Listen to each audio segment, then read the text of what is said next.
पुन्हा एकदा आपलं स्वागत। नवीनतम डीए थकबाकी अपडेट, 18 महिन्याचा प्रलंबित पेमेंट, केंद्रीय कर्मचाऱ्यांना दिलासा, अशी मोठी आनंदाची बातमी या व्हिडिओच्या माध्यमातून आपण आणली आहे। सविस्तर माहिती जाणून घेण्याकरता व्हिडिओला शेवटपर्यंत पहा। मित्रांनो, चॅनलला सबस्क्राईब केलं नसेल तर चॅनलला सबस्क्राईब करा, व्हिडिओला लाईक करा आणि हा व्हिडिओ आपल्या मित्रपरिवाराला सुद्धा शेअर करायला विसरू नका। केंद्र सरकारी कर्मचारी आणि पेन्शनधारकांना 18 महिन्याचा प्रलंबित महागाई भत्ता थकबाकी हा बऱ्याच काळापासून चर्चेचा आणि अपेक्षेचा एक प्रमुख मुद्दा आहे। नवीन घडामोडीमुळे या थकबाकीच्या वितरणासाठी स्पष्टता आणि नवीन आशा निर्माण झाली आहे। पार्श्वभूमी, डीए थकबाकी कमी करणे। कोविड-19च्या संकटादरम्यान भारत सरकारने 1 जुलै आणि जानेवारी 2021 रोजी कर्मचाऱ्यांना द्यावयाचे असलेले महागाई भत्ता आणि महागाई मदत म्हणजे DR चे 3 हप्ते गोठवले। साथीच्या आजारामुळे आर्थिक अडचणीत आलेल्या परिस्थितीत सरकारी तिजोरीवर दबाव कमी करण्यासाठी अशा उपाययोजना करण्यात आल्या।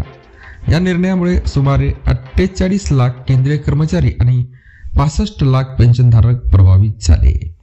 महागाई भत्त्याच्या थकबाकीबाबत सरकारची भूमिका। मित्रांनो, ऑगस्ट 2024 मध्ये राज्यसभेत अर्थ राज्यमंत्री पंकज चौधरी यांनी या मुद्द्यावर भाषण केले। त्यांनी जाहीर केले की सरकारकडे रोखलेला DR महागाई भत्ता आणि मदत देण्याबाबत कोणतीही योजना नाही। मंत्र्यांनी नमूद केले की कोविड-19च्या आर्थिक परिणामांच्या पार्श्वभूमीवर सरकारी वित्त पुरवठ्यावरील दबाव कमी करण्यासाठी अशा परिस्थितीत हे हप्ते गोठवण्याचा विचार करण्यात आला आहे। त्यांनी असे म्हटले की साथीच्या रोगाचे घातक आर्थिक परिणाम 2020-21 या आर्थिक वर्षाच्या पलीकडे होते आणि त्यामुळे त्यावेळी थकबाकीची ही रक्कम देणे अशक्य होते।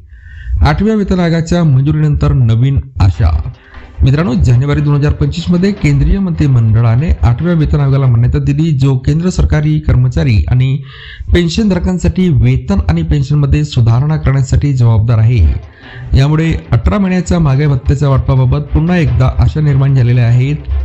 National council of joint consultative machineries म्हणजे NCJCM सारख्या कर्मचारी महासंघांनी सरकारसमोर रोखलेली थकबाकी परत करण्यासाठी त्यांच्या अपिलांचे नूतनीकरण केले। सध्याच्या अधिक अनुकूलन आर्थिक परिस्थितीत साथीच्या काळात रोखलेल्या थकबाकीसाठी कर्मचारी आणि पेन्शनधारकांना भरपाई देण्याची योग्य वेळ असल्याचे त्यांचे समर्थन केले। या DA आणि DR हप्ते गोठवल्याने सरकारची मोठी बचत झाली। मीडिया रिपोर्ट्समध्ये असे म्हटले आहे की या निर्णयामुळे सरकारने 34,402.32 कोटीची बचत केली। त्यानंतर या बचतीचा वापर साथीच्या आजारामुळे होणारे नुकसान कमी करण्यासाठी, अर्थव्यवस्थेतील विविध कल्याणकारी कार्यक्रमांना निधी देण्यासाठी करण्यात आला।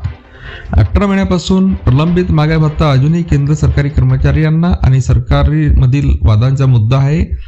या घडामोडीमुळे चर्चा पुन्हा सुरू झालेल्या आहेत आणि आशा पुन्हा जागृत झालेल्या आहेत, परंतु अंतिम निकाल अजूनही सुरू असलेल्या चर्चेवर तसेच सरकारच्या आर्थिक स्थितीचे मूल्यांकन यावर अवलंबून असेल। या मुद्द्यांशी संबंधित पुढील घडामोडीबद्दल कर्मचारी आणि पेन्शनधारकांनी अधिकृत माहिती चॅनलद्वारे स्वतःला अपडेट ठेवावे आणि त्याकरता आपल्या चॅनलला तुम्ही सबस्क्राईब करून टाका। पुन्हा भेटूया पुढच्या व्हिडिओमध्ये नवीन अपडेट घेऊन, तोपर्यंत धन्यवाद।